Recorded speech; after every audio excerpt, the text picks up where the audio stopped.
Hey, what's going on? I hope you are well, wherever you are in the world, whatever time of the day it is, wherever your head is at. It is nice to see you. Thanks for clicking on this one today. Today, I want to speak to somebody I haven't talked to in a long time, but he had a big impact on my life, and he had a big impact on a lot of people's lives and on government as well. His name is Tim Flannery. Let me tell you just a little backstory. So back when I used to host that late night talk show in Canada, I remember finishing up an episode one day, wandering out onto the street where I ran into an old friend of mine who is no longer with us. Rest in peace to the legendary Jack Layton. Jack and I were just catching up, talking about life, and I'd asked him what he was reading. And he told me he was reading this book called The Weathermakers, written by a guy called Tim Flannery. He said it was really impactful. You know, Jack, of course, talked about it in the context of Rachel Carson's Silent Spring, which was a monumental book in the environmental movement. The Weathermakers went on to become the second highest selling environmental book of all time, second only to Al Gore's An Inconvenient Truth. Well, Tim Flannery's written a new book. It's called The Climate Cure, and it's optimistic. It talks about the conversation and mobilization around fighting climate change, the climate emergency, in the context and through the prism of what we've just experienced and what we are experiencing with the government's reactions to COVID-19 and the pandemic. So I just wanted to catch up with Tim and bring him on so you could hear him talk about his book as well. And we're not going to solve the climate crisis in this next conversation, but we're going to introduce a bunch of subjects, get some answers that will hopefully inspire you to do some more on your own. Tim, it's nice to see you again. How are you doing? Thanks so much, George. It's great to see you. Look, we're doing okay here in Australia. It's a strange year with COVID and with bushfires, and of course still with a government that's not pushing as hard as it should with climate change. So I've been busy, but things could be better. Indeed. The response to climate change versus the response to COVID is an interesting mix. And I think that's what sparked this book for you, right? And so when I was reading it, I was wondering who was going to step up and say, look, we've done it. And so I know that you use the word cure in the title, but really this is a plan. This is a plan because unlike a cure, this has to be followed. Things have to happen to fix this, don't they? That's right. The objective is a cure, but the book is all about the plan that'll get us to that cure. Mm-hmm. And you're quite right, George. It was really interesting here in Australia where we've had decades of government denial about climate change and denial of the science. And then, when COVID hit, it would have been about last February, the Prime Minister had taken a battering over the bushfires, which he was on holiday in Hawaii when the country was burning. He just hadn't got the message, even though we'd been warning him for 8 months. The Climate Council had been warning him that this bushfire season was going to be beyond catastrophic, But anyway, he came back and the COVID pandemic started. And for whatever reason, he decided to listen to the chief medical officer of the country. And we have got a brilliant chief medical officer here. And he laid out very clearly what needed to be done. So Australia stopped flights from Wuhan in February, well before anyone else. We declared a global pandemic 2 weeks before the WHO had done so. And so the nation was prepared for COVID. I don't know whether you remember, George, but 12 months ago, people were saying, we don't know whether we're going to get the vaccine, but we've got to give it a go. It's going to be expensive. It'll take a long time. Well, here we are now on the verge of having that vaccine. And for climate change, the vaccine really it's about making sure we can draw sufficient CO2 out of the atmosphere by looking after our forests and our oceans and developing some new technologies in ways that will give us real ecological sustainability. It's interesting. And I thought a lot about this in terms of this vaccine, because one of the reasons they were able to get us to where they have so far is because they were using existing technology, existing vaccines, and they were trying to find combinations. And I gleaned this from watching you over the years and reading the book, that we can't know what our technological accomplishments are going to be by 2050. We don't know that yet. If they're growing at the pace they have grown, they'll be remarkable and scary. But what we do know is that a lot of the stuff that you're talking about that we need to do currently exists. Yeah. It's really about implementation, isn't it? It really is. Just that idea of protecting our forests and protecting our soil carbon, it's all no regret stuff, And it's just a matter of having a regulatory framework in place and the will and the mindset to say this is actually our future. Our forests are hugely important stores of carbon. We have to increase them, not deplete them. The same with our soils, the same with our oceans. We can't keep raping and pillaging our oceans and hope that they'll be competent to store and sequester large volumes of carbon, because that's where most of it goes in the long term, you know. So Right. those things are just no regrets, simple strategies. And then there's some technologies that we're beginning to investigate, like seaweed farming, direct air capture of CO2, that we can see will play a role, you know, and all of that's important to mature and develop. But I think the basic problems are mindset, you know. If we took the mindset that we applied to COVID here in Australia, I think you did in Canada as well, you know, and applied that to climate change, we would be well on the road to sorting things out. You know, your prime minister was in Hawaii, if I'm not mistaken. Wasn't he en route to sell coal elsewhere? Like, wasn't he like, and he's the guy that came in with a lump of coal? Like, this is his thing. That's right. No, it is. And it's been a fossil fuels. They have their claws deep into the Australian federal government. And the Prime Minister was going to go off to India to sell more coal, but COVID put an end to that. And, you know, in 12 months since then, the world has really changed, George. It really has.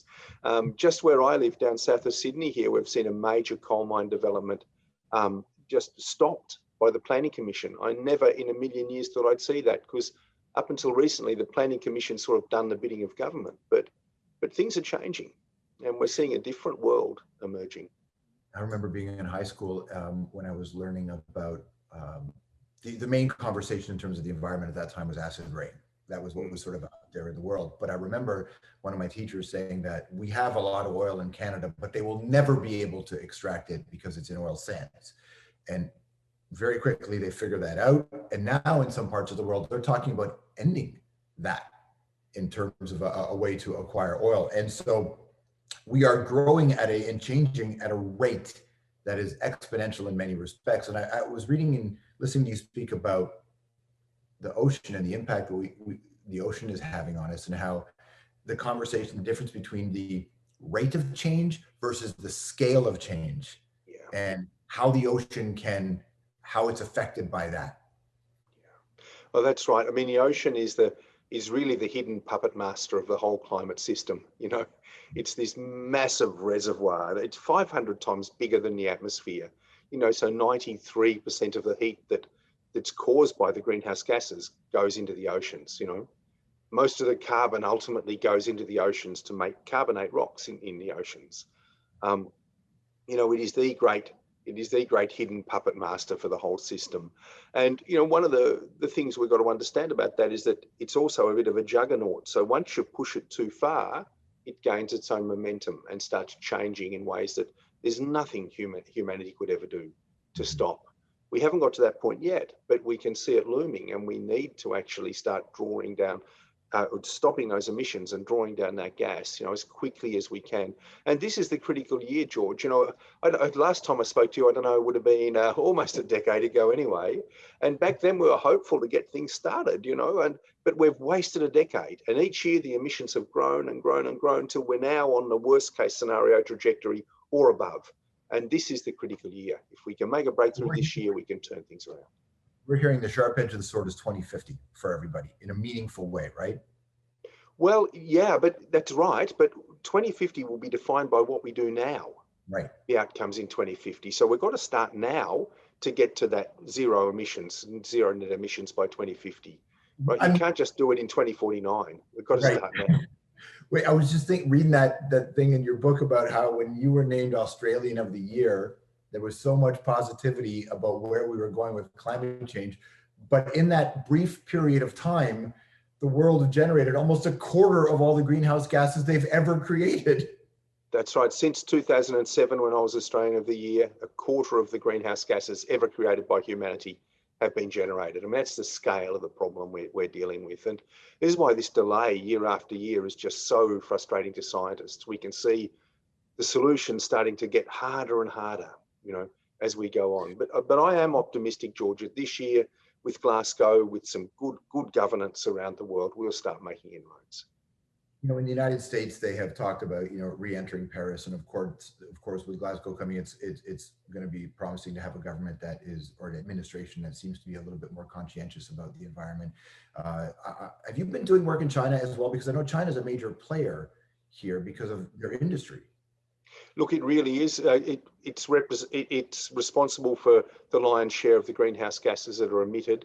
Um, you know, President Xi has outlined a vision for cutting those greenhouse gas emissions pretty dramatically, but we won't see until March next year what the 5-year plan actually presents. And that's the proof of the pudding, really, because that's the strategy that'll get you there rather than just the vision. I am optimistic, though. I think that the Europeans are talking about border tariffs. I think they're going to play it pretty tough because they've invested so much in this, and that will help bring the rest of the world along with them.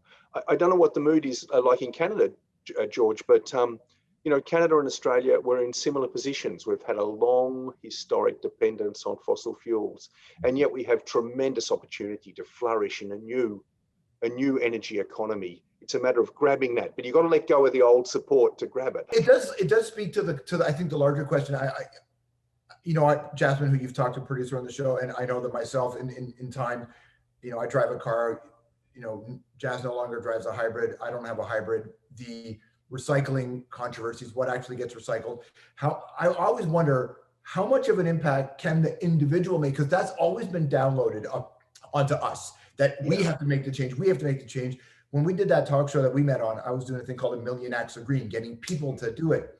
But at the end of the day, I think they just make us think that we're the ones that have to do it when they have bigger roles. Look, that's right. I for years I was pushing for individuals to do things, and in some ways it has added up to something. I mean, in Australia, our solar panels on household rooftops is the lion's share of the solar industry in Australia today as a result of individual decisions. So it's important. But, there comes a point where the industries love to see you do that. They love to see the individual take it on because the spotlight's off them.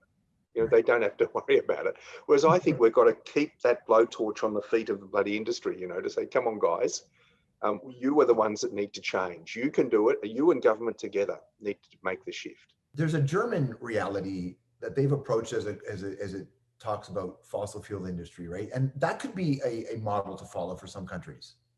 Oh, look, it is the critical model for us here in Australia. And I should just explain that, the Germans have made a commitment to get out of coal mining in the next, trying to be less than 20 years, 15 years now. And to do that, they had a long dialogue with the companies involved, with the communities involved and the workers. And they've come up with a thing called the coal compromise. And nobody likes it, but everyone can live with it, right? Yeah. Which might be democracy, by the way. That just might be democracy at its best.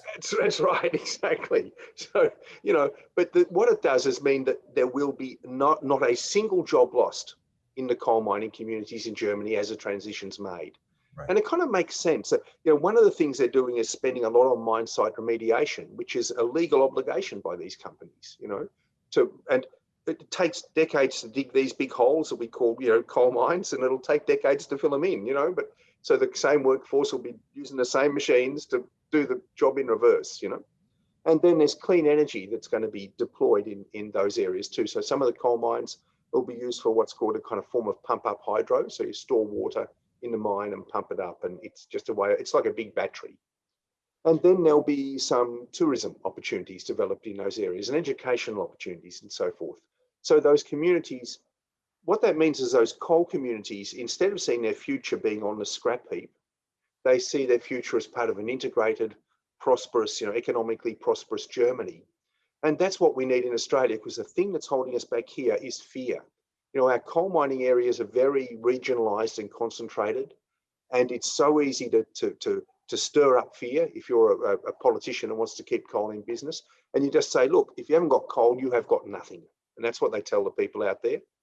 And of course they'll vote against anything to do with climate change. But if we could reach out to people with an Australian coal compromise, I think it would make a huge difference. And I'm sure that kind of model for Canada would work very well also. I think you nailed it a long time ago. One of the most impactful things I've heard you say is that we just need to transition from a a carbon emitting to a carbon consuming or absorbing, economy. That just seems there. Yeah, that is. And in Canada, you've got some of the greatest proponents of that anywhere on Earth. You've got, carbon engineering in BC that are making, those jet fuels with CO2 drawn straight from the atmosphere, and a number of other really innovative and great things. So I just think the future's there to be grasped by countries like Australia and Canada. The problem is, to grasp that future, we have to let go of the past. And to do that, we need a cold compromise. We need to all move together as a society into a more prosperous future. It's like the climate negotiations. As long as you've got winners and losers, it's not going to work out. If everyone becomes a winner in a negotiation, then you can move forward. Right. Well, I mean, in BC, and sometimes language, BC also is relying heavily on natural gas, and they call it clean. So, Well, you know, we've got the same problem in Australia. We just released a report at the Climate Council called Passing Gas, because we figure that's what we need to do. I mean, reaching governments, that's the thing. I wonder if the way if capitalism is just inherently anti-environmental. I don't think so, George. I think that it depends upon what the rules of the game are. There's certain things we say capitalism can't do. We can't sell body parts. We can't exploit workers. We can't have slavery anymore. Capitalism used to do all of those things. So it's a matter of tightening up that regulatory framework, I think, and letting the inspiration of capitalism to drive us forward. I mean, one of the most inspiring things for me is meeting young entrepreneurs or engineers who want to give it a go and try to make the world a better place. And when you see that, you realize that there is tremendous hope. So it's the implementation of capitalism. That's really the way we currently run it is the challenge. Exactly. Yeah. It's interesting where people see opportunity. So there's one young man that I knew, he came to a talk I gave. He was a fashion designer. And after he heard my talk, he said, no, I'm going to become a seaweed farmer. He's now running a multi-million-dollar seaweed business in Australia, going from making jeans and whatever else to that, which is just so fantastic. But that's because he can see opportunity in storing carbon in seaweed, and then also substituting products, from a very sustainable base for things that are not quite so sustainable. The Elon Musk, who has done an amazing thing with making electric cars the desirable way to go. He's also, I think, a bit of a troll online. Has talked about $100 million to whoever comes up with the best carbon absorbing solution. Trees aren't going to cut it. There's not enough land, I think, to grow enough trees to fix it, right? That's right. Look, we have to do it all. We have to look after our forests. We have to look after our oceans, but we will need other things. We will need probably an Elon Musk-like approach, and that's already starting. I mean, as I said, carbon engineering, in BC, and there's companies in Switzerland as well that are doing similar sorts of things. I think, in the medium term, I can see how that's going to work out. And when I say medium term, I mean by about maybe 2050. That'll be scalable, at the gigaton scale, which is what we need. But people will certainly be making fantastic products long before that, using atmospheric CO2 as a resource. Right. Now, ethically speaking, getting into the oceans, seaweed farming, putting stuff into the air, in the atmosphere to try to suck carbon out, like that, we start to get into a really interesting place where we don't, because I think one of the things that people struggle with around science is they expect science to know everything. But a lot of this is based on modeling, and a lot of this is figuring things out. So we don't really know what all this is going to do. No, that's right. That's absolutely right. We don't know at the moment. And it's that level of under-research that's got to be addressed. And I've been pushing just in my area for a global conference on seaweed. Yeah. Because we don't know. We don't even know where the sweet spots are in the ocean to start farming seaweed, to get the CO2 into the ocean depths. We're at a very, very rudimentary state. And I think I can see all of the caveats. I can see the dangers that maybe will damage life in the deep ocean and whatever. But we have to start monitoring. We have to start the journey. And if I could just say, George, one of the things that gives me great hope is the vast size of the oceans. If we took half of the CO2 that's currently in the atmosphere, so we took it, that'd take us right back to 250 parts per million, or wherever you want to go, 200 parts per million, and we dropped that CO2 into the deep ocean, so that's the ocean below 3,000 meters, we'd only increase the concentration of CO2 in the deep ocean by 2%. So you take 50% of the CO2 out of the atmosphere and you're only increasing the deep ocean by 2%. So I think we have room to at least start experimenting. You know, we need to start trying to understand what we can do. If we're always scared of adverse consequences to the point of not even starting the journey, we won't get there. We need to be aware of the possibility of adverse consequences, but to move forward, I think, in a way that with a learning mindset. You know, that's what we really need.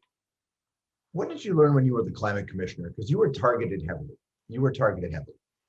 Yeah, look, what I learned was that you pay a high personal price for speaking out, I think. But at the end of the day, I realized I didn't have any choice. You know, I was, you know, you get threatened and you have federal police protection and so forth. But to back down at that point, for some reason, I just couldn't do it. I just thought, no, you've just got to carry on because this is too important. And when I heard it was just bullying. You know, there are some bullies in our community, and it doesn't matter what the reason is, they'll pile on. You know, so it's not like there was a message there, a serious scientific or thought through message. It was just a gut reaction for a lot of people. And I think, you know, all of us, our society depends upon people standing up to that, huh? Your new book, so added to your conviction. That's kind of it. They got the opposite effect of what they were hoping for by coming after you. Yeah, that's right. They did. Yeah. Well, and you've got to be reasonable and always be able to reach out to people and, you know, understand where they're coming from, because a lot of people who are expressing skepticism, they're scared of losing their job, or they're scared of being irrelevant, or they feel like they're part of an older generation whose contribution to building the nation hasn't been honoured, you know, and all of those are reasonable feelings. And I think we've got to come to people with a sense of humility and a sense of reaching out, no matter what the bullying is that's going on, so that individuals can hear us speak.